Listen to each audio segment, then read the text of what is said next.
Right. Hello, everyone, and welcome to the inaugural lecture of the People's Academy. My name is Pavel Vargan, and I'm one of the coordinators of the program. And now, before we get into the subject matter of this introductory unit, I would like to say a few words about this initiative. And the People's Academy has been a really long time in the making. I think in fits and starts, we have been developing this particular curriculum for the better part of 2 years. And the planning for these classes began just over half a year now. Now, the motivation behind the People's Academy is simple.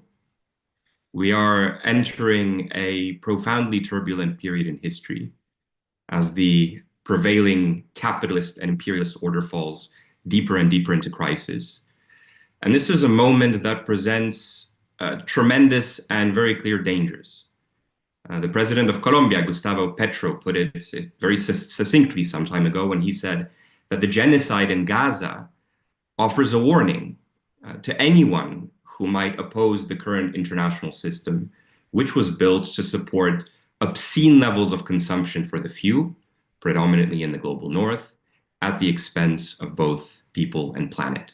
Of course, with the impacts being primarily felt in the global south. But there are also tremendous opportunities. With the decline of Western hegemony, it appears that a world beyond imperialism may finally be within reach.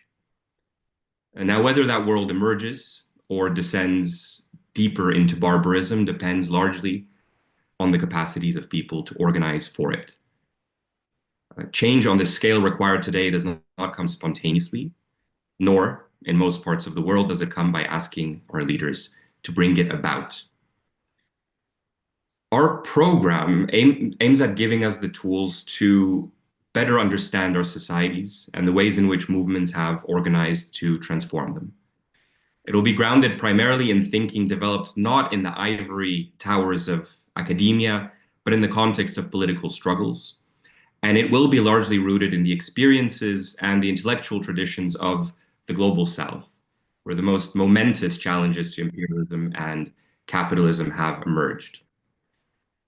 After this introductory unit, the curriculum will begin with a 4-unit chapter. And we're calling these sections chapters because we think that they tell a story about the history of struggle, about the history of capitalism, about the history of imperialism. It'll begin with a 4-unit chapter called The Rebellion is Brought to the North, Internationalism and National Liberation, which seeks to make sense of a historical moment marked by Palestine's anti-colonial resistance, the rise of a global movement of solidarity, and of course, the retributive genocide of empire. After that, we'll look deeper into the inner workings of imperialism, hoping to expose the arteries that bind the world to a globalized system of capital accumulation. And then we will turn to the question of socialism, looking at the political forces that were able to overcome capitalism and imperialism and build a new world in their place. The curriculum is meant to be dynamic. It's meant to expand as this course progresses.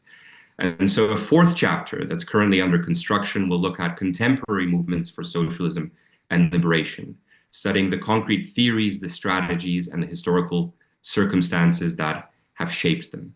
And we hope this curriculum, as it develops, will be a useful resource for your movements or for your personal study.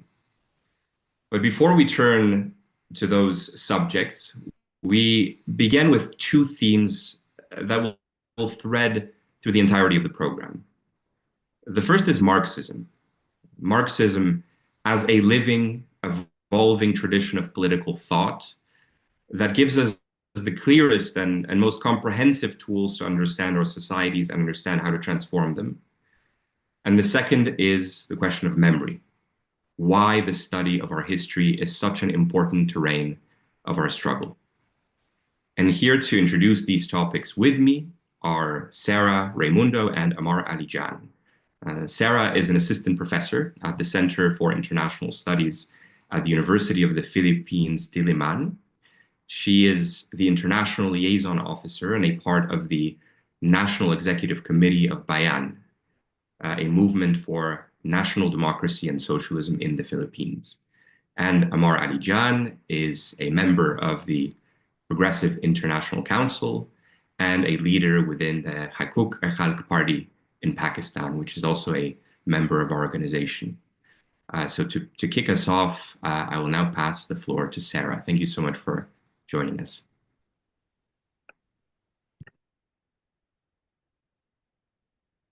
Warm revolutionary greetings to everyone. It's a great honor to be part of the People's Academy. And today, my task is to explain or shed some light on Marxism as a revolutionary tool, which will be the first part of my discussion. The second part will focus on the core difference between Marxist materialism and idealism.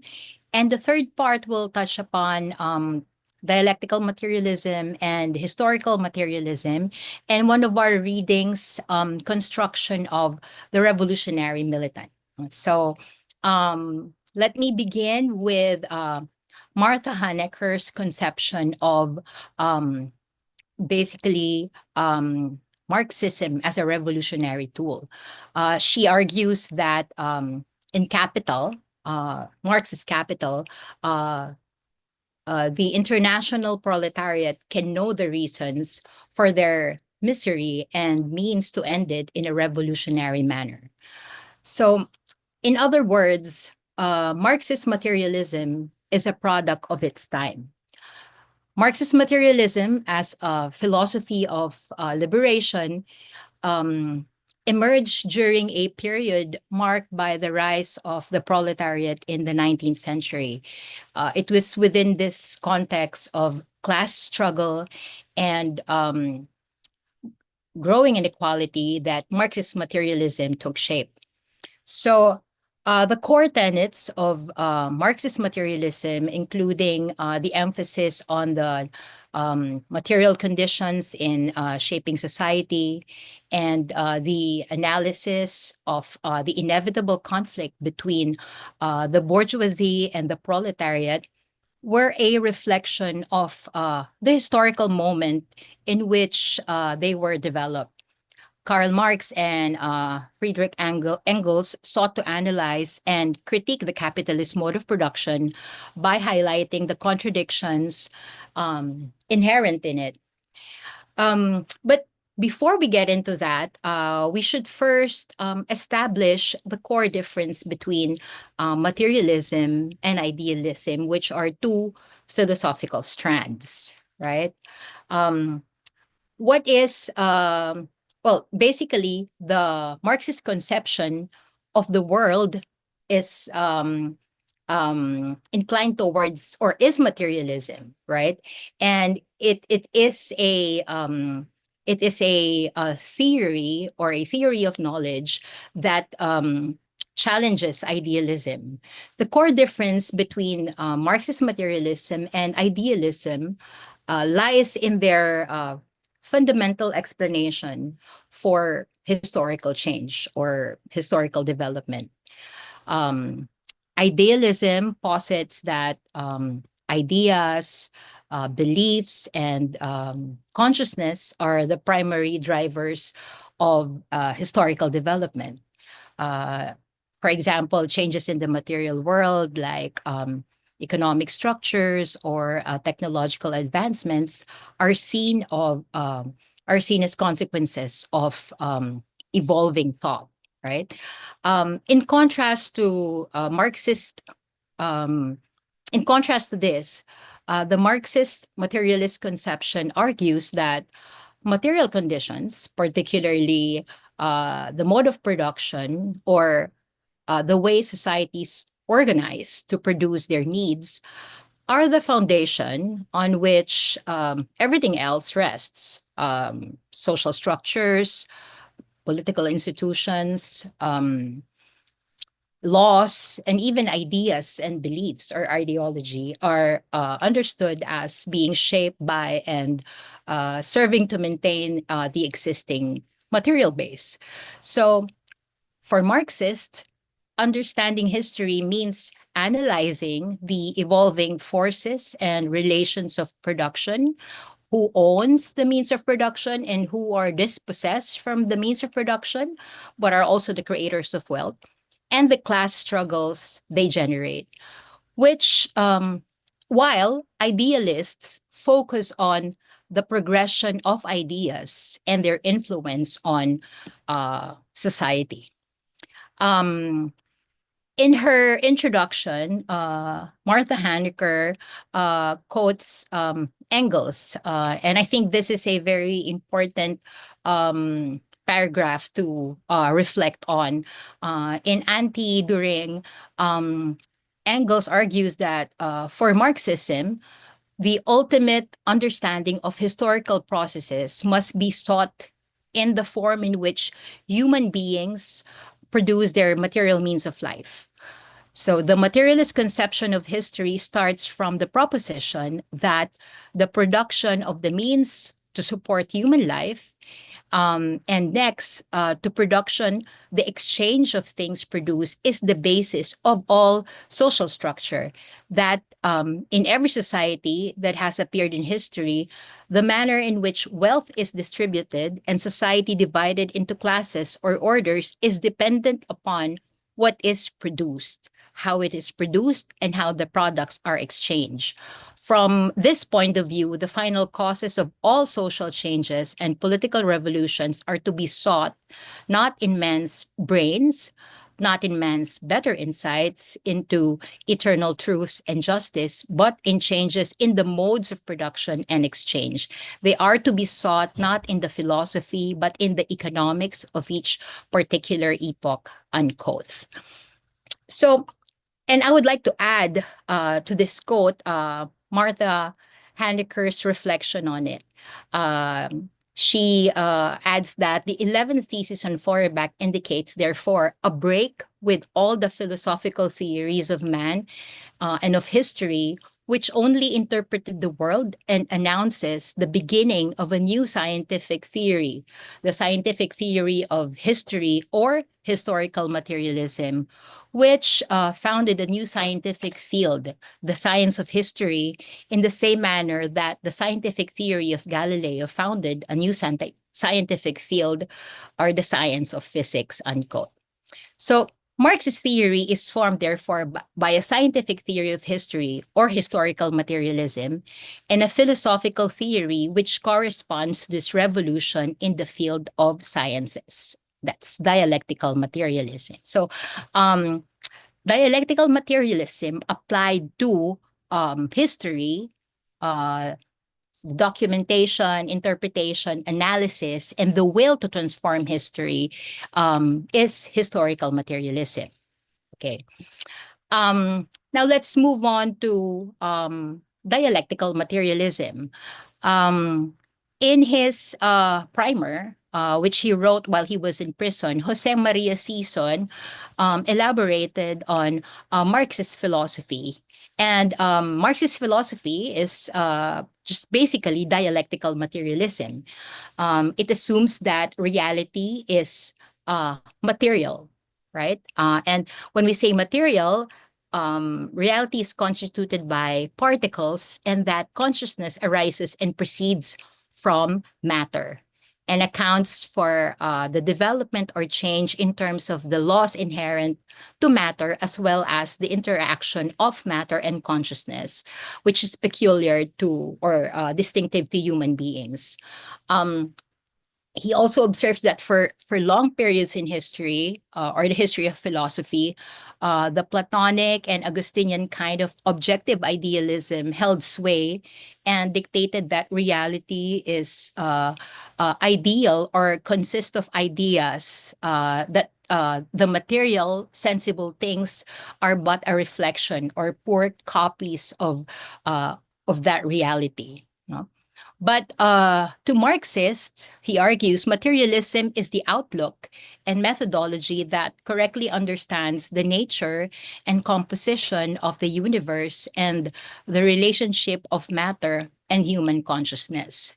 So briefly, Matter is the source and basis of consciousness, and consciousness is the product and reflection of matter. So, materialist dialectics is a distinct achievement of Marxism. Marx and Engels uh, drew the most well, advanced uh, ideas from the best of idealist philosophy in Germany, where philosophic activity at the time was at its peak. They set Hegelian dialectics upside down and put it on a materialist basis, as partly indicated by Feuerbach. So those are the two bases for Marx's conception of dialectics and materialism.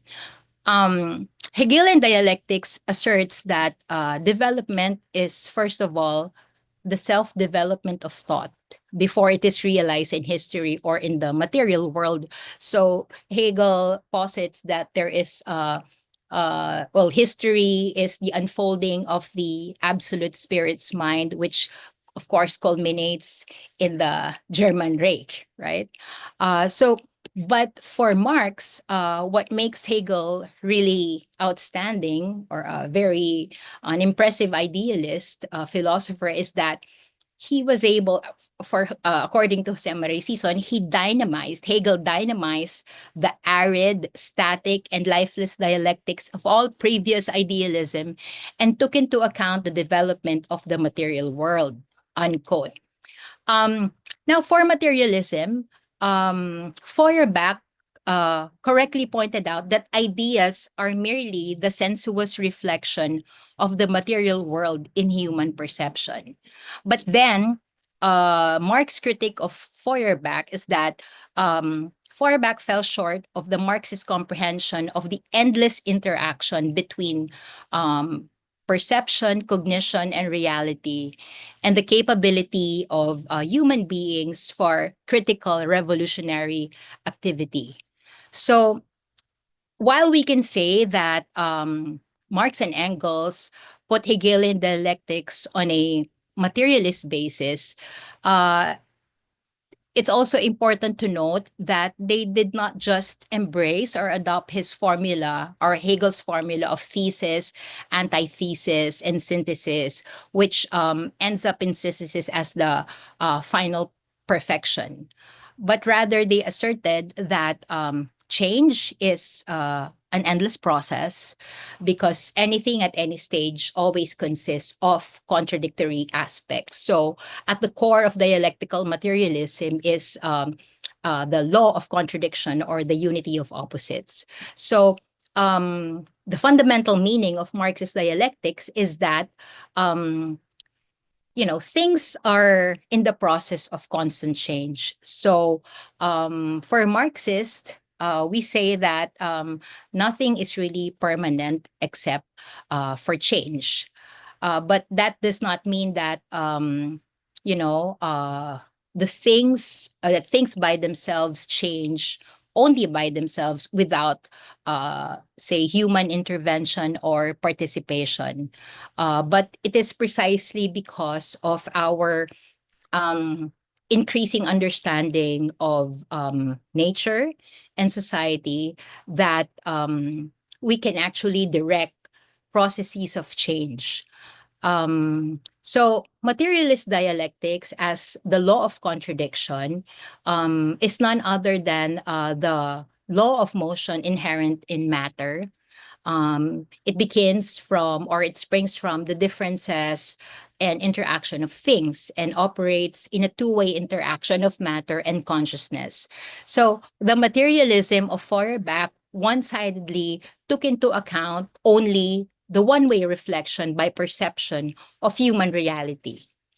And this particular critique, which Jose Maria Sison emphasizes in his primer, the Marxist critique of Feuerbach, brings us to Martha Handecker's discussion of the revolutionary militant.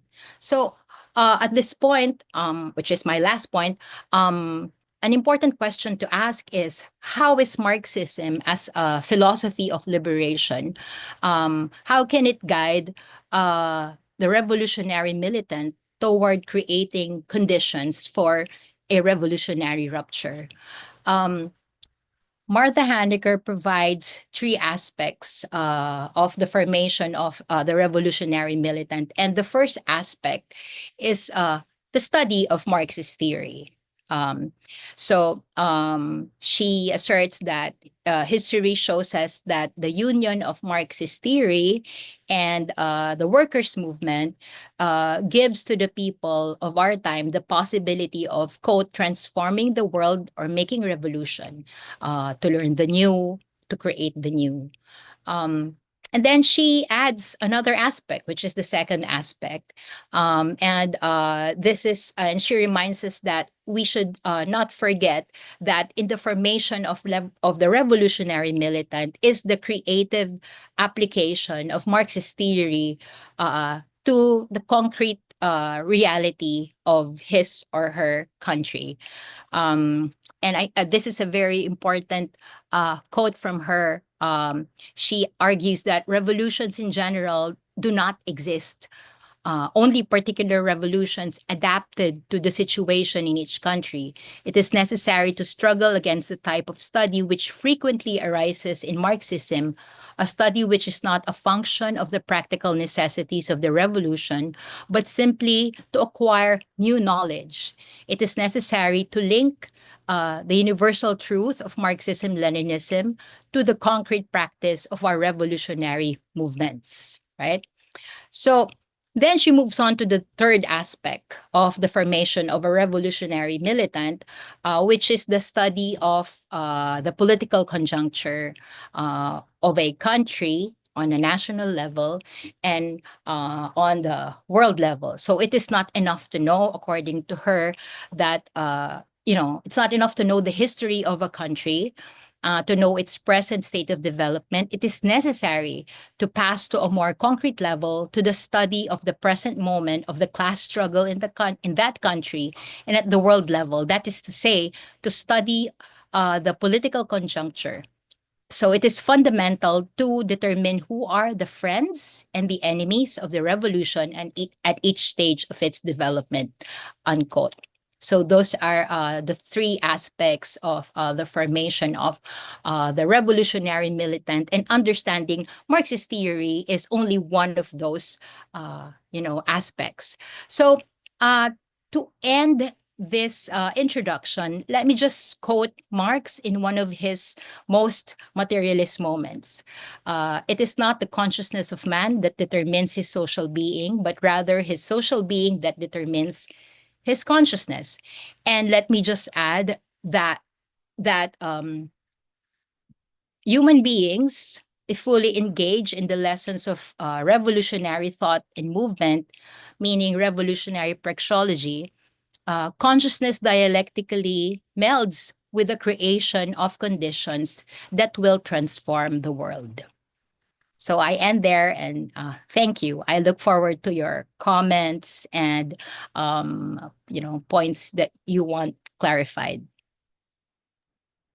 Sarah, thank you so much for what was a masterful and possibly the most succinct account of Marxist philosophy that I have had the pleasure of listening to. Thank you again. And now I would turn it to Amar to talk a little bit more precisely about that revolutionary militant, about forces that organized against capitalism, against imperialism, and why the memory of those struggles, and indeed the memory of capitalist and imperialist crimes, has been so viciously attacked by the ruling classes. Amar, over to you. Thank you so much, Pavel, and thank you for organizing this lecture series.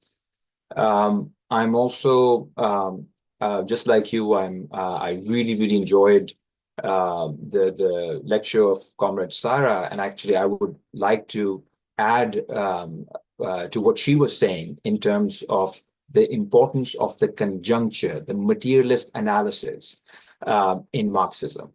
Now, we are at a moment in which there is profound disorientation, not only within the imperial core, where you have the remilitarization of Europe, and you have God knows how do you define what's happening in the US, except this counter-revolution on steroids that is taking place at the moment. Not to mention the destruction of the global South, of which the genocide in Palestine is one of the most, of course, obvious representations. At this moment, where there is so much disorientation, where there is so much despair, one of the things that maintains the status quo is precisely the fact that a lot of people are made to believe that there is no alternative.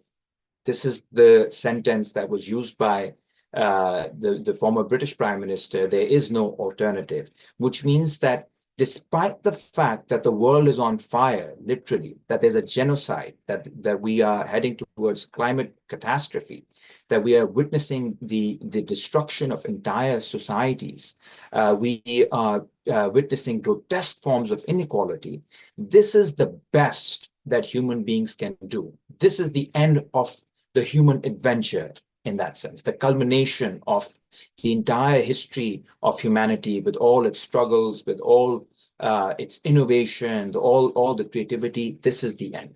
Now, this is, of course, a very sad conclusion if we were to accept it.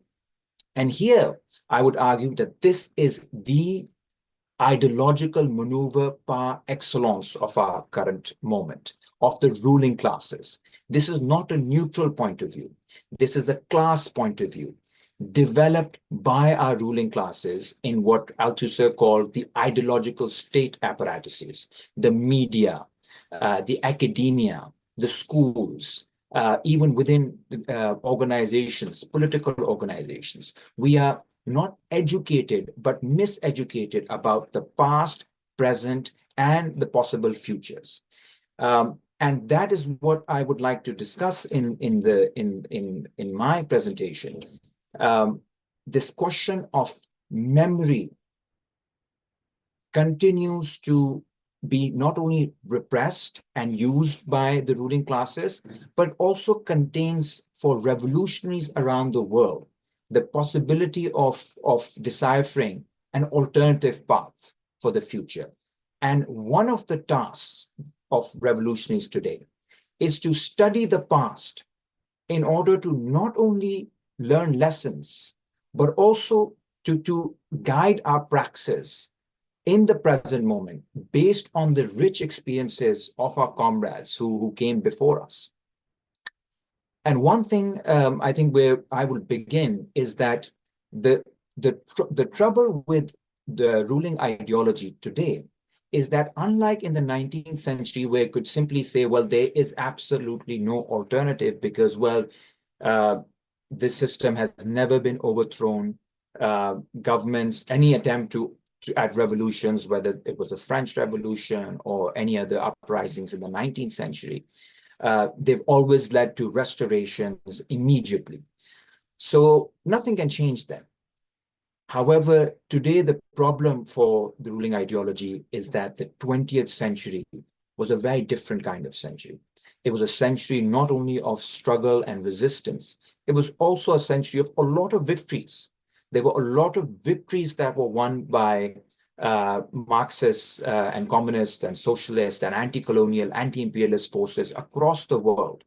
The creation of the Soviet Union, the great anti-colonial socialist revolution in China, the resistance in Vietnam, in Angola, in Mozambique, in Cuba, in Afghanistan, in places across the world. Today's task for the ideological state apparatus of the ruling class is to deal with this uncomfortable fact that there was an alternative, and an alternative that we must remember was actually quite successful. And first, I would like to talk about what were the ways in which we have been detached from this entire history, so that revolutionaries today have this excessive burden of trying to reinvent the wheel and hence feel very dejected and disoriented. And second, I would like to talk about how we should develop a relationship with this past, with this memory, in order to reorient ourselves in the present. Now, there are three ways in which the ruling classes have dealt with the question of the past. One is to simply erase it. And remember, erasure is one of the key aspects of counter-revolution. Not only erasure in terms of taking you out of books, but also killing people. We know the counter-revolution in Indonesia in 1965-66, where 1 million militants of the communist movement were massacred. We know what happened in Chile when General Pinochet overthrew the government of Allende.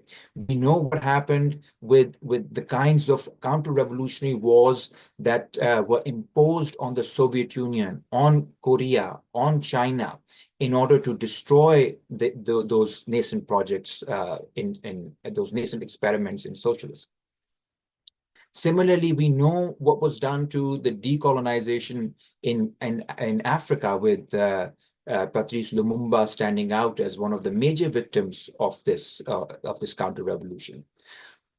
While it was geared towards annihilating and wiping out these people, revolutionaries and their governments, their projects, there's also an attempt to erase these moments from our history, so that today, when the ideal subject of ruling ideology is that we've always had this system where the commodity form, where capital was dominant. There was a brief kind of aberration that happened, but by and large, the story of modernity is a story of progress, and progress of capital, of free markets, of liberal democracies, and all the other projects are simply wiped out, so that the business school model, or the norms of the business school or mainstream economics, become the common way of looking at the past, which in other words is kind of akin to creating people without history, creating people without memory, or creating basically zombies, because if you don't have a past, then it's very difficult to chart out any future.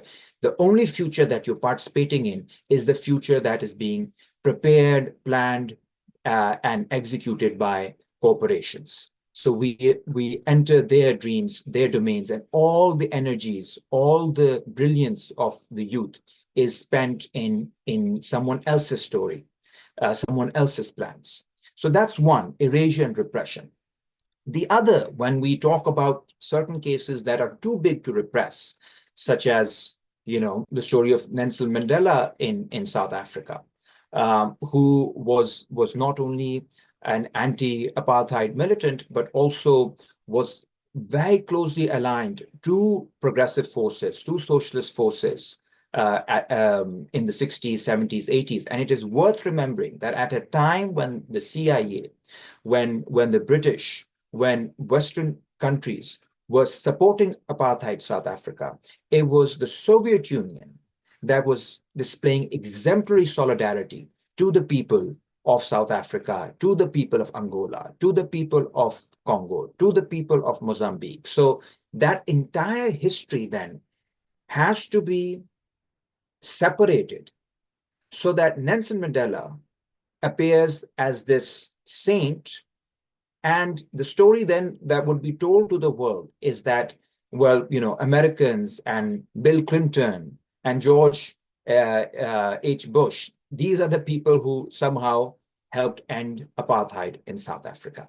This is a process of sanitization of the past. They've done it to Martin Luther King, they've done it to Nelson Mandela, they've done it to Nehru, they've done it to the entire decolonizing movement. The attempt is to separate the subversive elements, which here includes the socialist, the communist, the actual anti-colonial elements, from the general history of progress and democracy, so that democracy appears as something that simply is about electing technocrats who will then do the bidding of the IMF and other international institutions. They've tried doing something similar to the climate justice movement, where it just becomes a kind of a personal disciplining mechanism where people can have good feelings, they can feel good about themselves, they can act small, but they are not allowed to challenge the global structures of capitalism. Similarly, in terms of feminism, there's no discussion of Kollontai, of Rosa Luxemburg, or any of those figures within the women's movement who were not only fighting against patriarchal violence and patriarchal domination, but were also talking about the intimate link between patriarchy and capitalism. So this kind of separation of subversive elements and the retelling of the narrative of struggle to fit in the liberal order is the second strategy of the ruling classes. The third is when these two fail, and of course people will not remember that there was a Soviet Union, that there was China, that there was Cuba, and still is.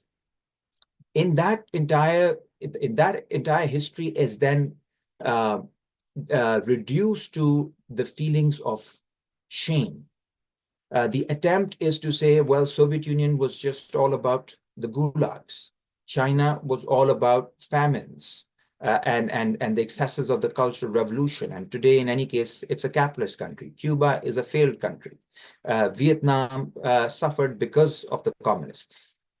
In other words, the attempt is to inculcate a feeling of shame so that once a militant, a revolutionary who's interested in revolutionary politics and confesses at a dinner table that he or she is interested in revolutionary politics, family members and others would be like, oh, what about the gulags? What about famines? What about genocides?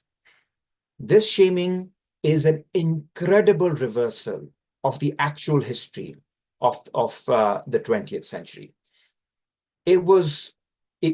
Number one, it's coming from countries who built their entire societies out of slavery, genocide, and colonialism. Our part of the world, the subcontinent, was colonized. Professor Utsa Patnaik has calculated that Britain stole $45 trillion from the subcontinent. Then Africa was destroyed not only because of colonialism, but also because of slavery. Indigenous populations were wiped out in Latin America, in North America, in Australia. And even today, NATO has over 750 military bases around the world. And there's a genocide that we can watch live on our television screens, supported by these very forces who are telling us to be ashamed of our own history, a history in which the Soviet Union was supporting all anti-colonial movements from the Arab nationalist movements in Egypt, Syria, Lebanon, and elsewhere, to anti-colonial movements in India, in Ireland, where China supported Arab and African movements throughout the 50s, 60s, 70s, where the Soviet Union and Cuba fought together to support the anti-colonial movements in Angola and Mozambique. This entire history is eradicated. What's also eradicated is the fact that wherever a socialist revolution took place, these societies saw an increase in social indicators, including health, education, employment. And this happened without any kind of external colonialism, without any kind of external wars. They happened instead in an atmosphere where Western countries, imperialist countries, were trying to lay siege to these countries, were trying to destroy these socialist experiments. And despite all of that, these countries were able to display exemplary solidarity. No one should forget what East Germany did for a lot of African and Asian anti-colonial movements, or what the Soviet Union did, or what China did, or what Cuba, despite the embargo, how Cuba helped countries across the world, including here in Pakistan when we had our earthquake. This country with whom we didn't even have an embassy, they sent 1,000 doctors to help the people of Pakistan. This is our history. This is the history they want us to be ashamed of.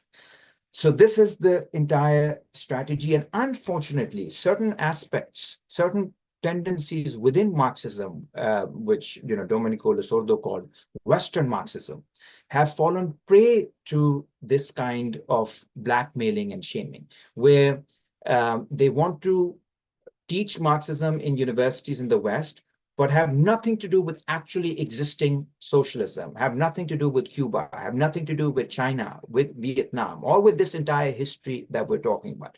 So that Marxism becomes this idealistic textual tradition. What Conrad Serra was just saying, about the main difference that Marx had with the idealist tradition, is that this is a living tradition, living within the practice of revolutionaries across the world. Instead, we have certain people who want to forget about the entire experience of decolonization, of anti-colonial, anti-imperialist movements and their entanglement with Marxism. And instead, they want to go back to Marx and read some kind of truth, find some kind of truth over there in those texts that can then cure the errors of the 20th century, the errors of anti-colonialism.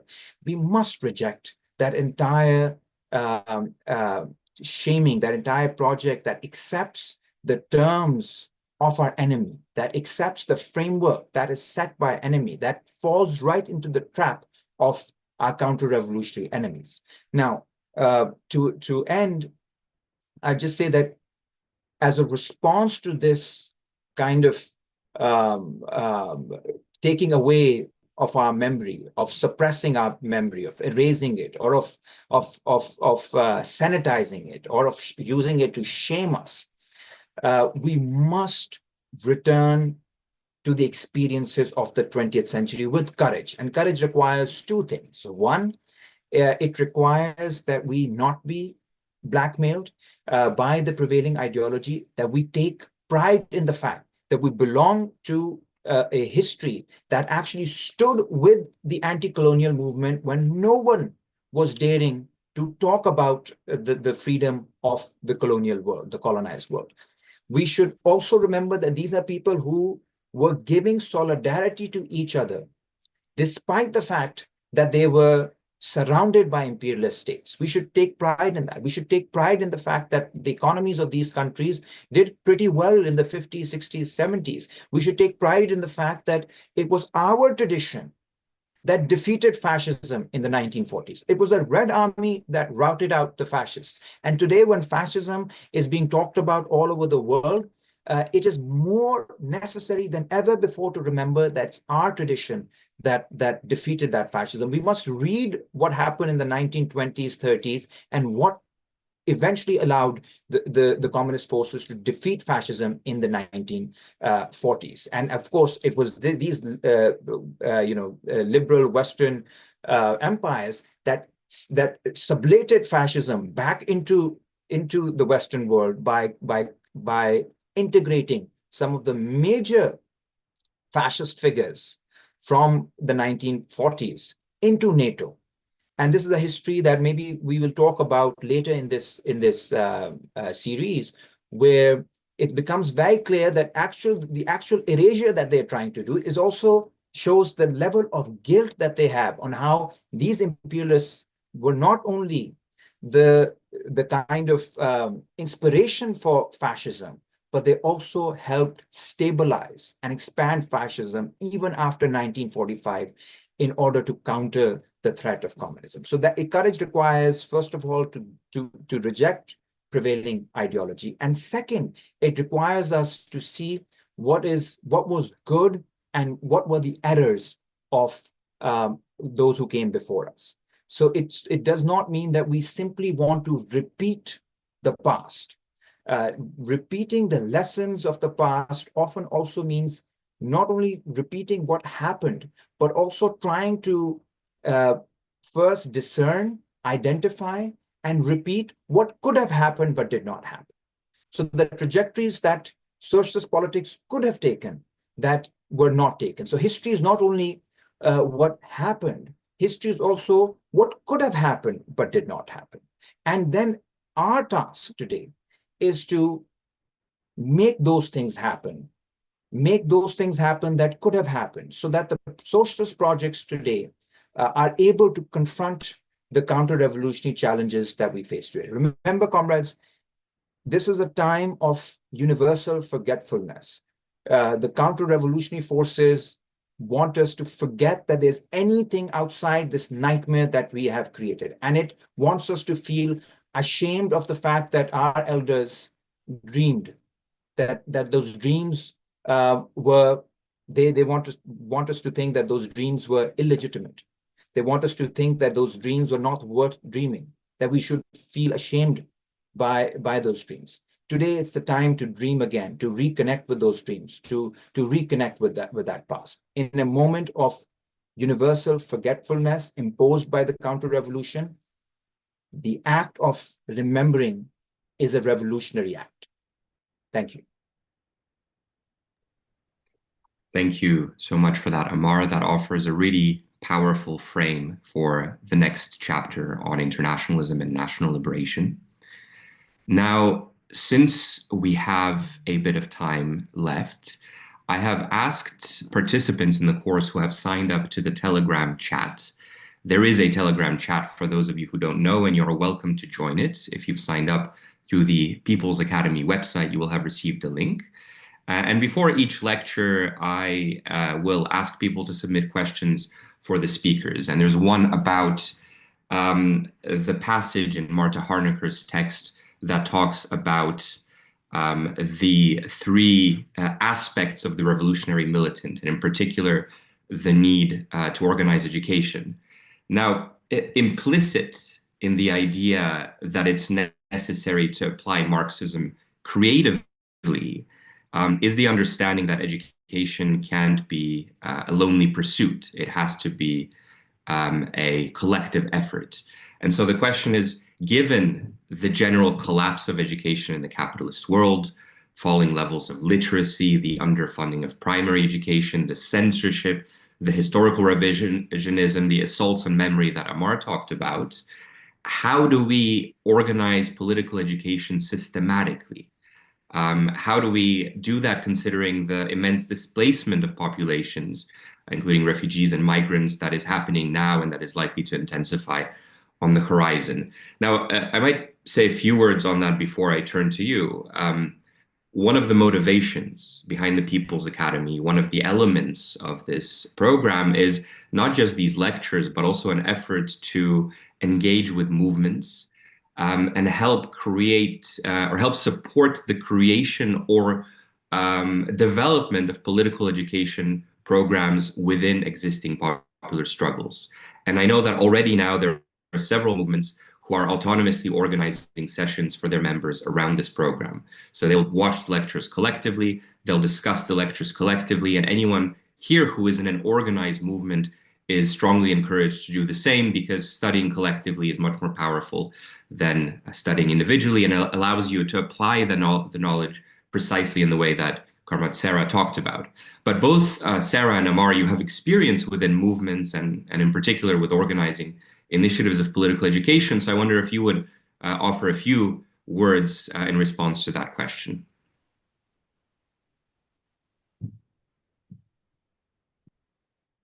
Go ahead, Amar. I'll go after you, Sarah. Okay. Sure. While I was listening to the question, I was reminded of this very dark period in Philippine history, which was the martial law period that actually prevailed for 20 years. So this was the 1970s, and it ended in 1986. And it was precisely during those repressive times that the National Democratic Movement in the Philippines was able to build a school called PADEPA, Pambansa Demokratikong Paaralan, or National Democratic School. they've organized, of course, people were organized in different ways. There was an underground organization, there was an above ground organization, and these above ground organizations were, catering to various sectors from workers, peasants, students, professionals, and so on and so forth. But they actually found a way to to coordinate a systematic study in which all of the different sectors that were being organized under the banner of the Peasant Worker Alliance were studying the same literature, the same book. Like, for example, the Philippine Society and Revolution, onwards to Mao's Five Golden Rays, and so on and so forth. And people, especially from the working class and the peasantry, were really mobilized by this particular effort by the National Democratic Movement. They've started also organizing underground, going into the hinterlands, the Philippine hinterlands, forming organs of political power. So what I mean to say is that we are definitely facing dark times, but as Comrade Amar has mentioned earlier, we have a very rich cultural resource, which is our very own history, or we can learn from our people. And it is precisely during the darkest moments in history when our people have risen up and responded to the needs of the time. And I think this is a good time for not only say, for example, academics or students or professionals to come together, but especially for different movements on an international scale to come together and learn from each other, instead of dwelling in left melancholia, or what Comrade Amar was making us understand, because it's really the opposite of materialism, right? It's this assumption that basically there's been a there's what the guiding principle of action is failure, instead of revolutionary optimism. And of course, revolutionary optimism cannot only be gained through study, but I think that it's an important component of that particular aspect of making revolution. Thank you.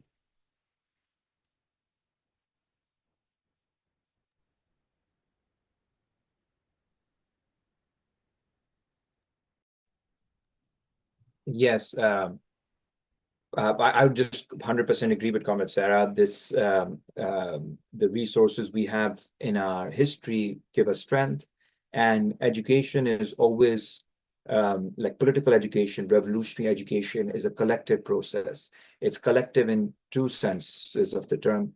One is, of course, that it's something that one learns with comrades in terms of the precise tactics and strategies that have to be built in order to address the challenges being thrown by the counter-revolutionaries. So that's one way in which this education is collective, because it's about building the collective capacity of the organization. So it's different from just a university degree. It's not about individuals receiving degrees so that they can go into careers. That's not what Marxism is. Marxism, if, as Comrade Sarah rightly pointed out, it is this fusion of ideas with the workers' movement, then it is a weapon that strengthens the power of the working class, the capacity of the working class, which is then represented in organizations of the working class, whether they're political parties, they're trade unions, they're feminist organizations, they're climate justice organizations. So that is one essential part. And, The second part of political education is that it has to be a two-way thing. One cannot simply judge a society or process based on the texts that some intellectuals have read. So, if what Marx said it does not fully correspond to the reality in Pakistan, we say, well, too bad for the reality in Pakistan. We have to go back to theory and protect theory. That is an anti-dialectical, anti-materialist approach, anti-Marxist approach, because Marxism is not a set of final conclusions. It is a method that tries to understand the contradictions arising out of the real movement of history, the real process of class struggle within a given conjuncture, and not only in a country, but across global space. I just add that this process of education, I think it's within this process, it's very important then to build new theory, as in to update theory. Marxism, again, is not something that can simply go back, that can be learned only through the texts of Marx, although that's, of course, very, very important to learn the method. But we also have to learn from the revolutions in Philippines. We here in Pakistan, we've also dealt with military dictatorships. Our fates are very similar in the third world. CIA, US-backed military dictatorships in the 80s, in the 90s. Even today, we are under governments that are more answerable to Washington than they are to people in Pakistan, or people generally speaking in the global South. And this particular experience of the lack of sovereignty, the lack of free will, the lack of even free nation states. This experience informs the thinking of Marxism in the global South. And any theory that does not begin over there, this experience of people in the global South, will actually then just be an imposition from the global North. It will simply be a few intellectuals imagining what the world looks like and trying to make the world conform to their ideas, which is what liberal imperialists did in the 19th century. And Marxism has done better and must continue to do better. Thank you so much for that, Sarah and Amar. With that, we will wrap this introductory unit of the People's Academy.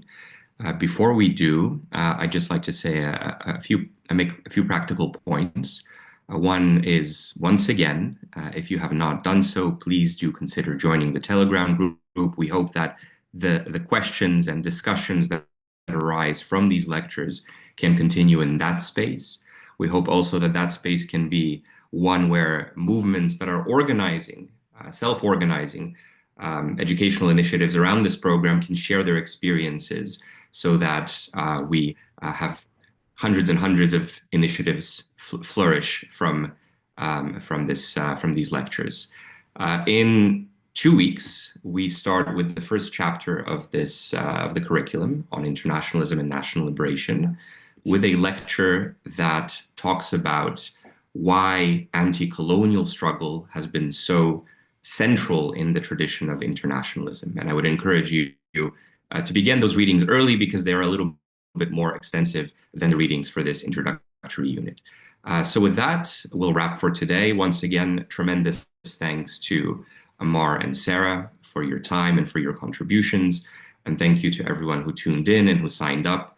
We have over 4,500 people who have joined the public program of the People's Academy, which is a very, very inspiring figure. So I hope you'll find this program useful in your struggles and in your organizations as you progress through the curriculum.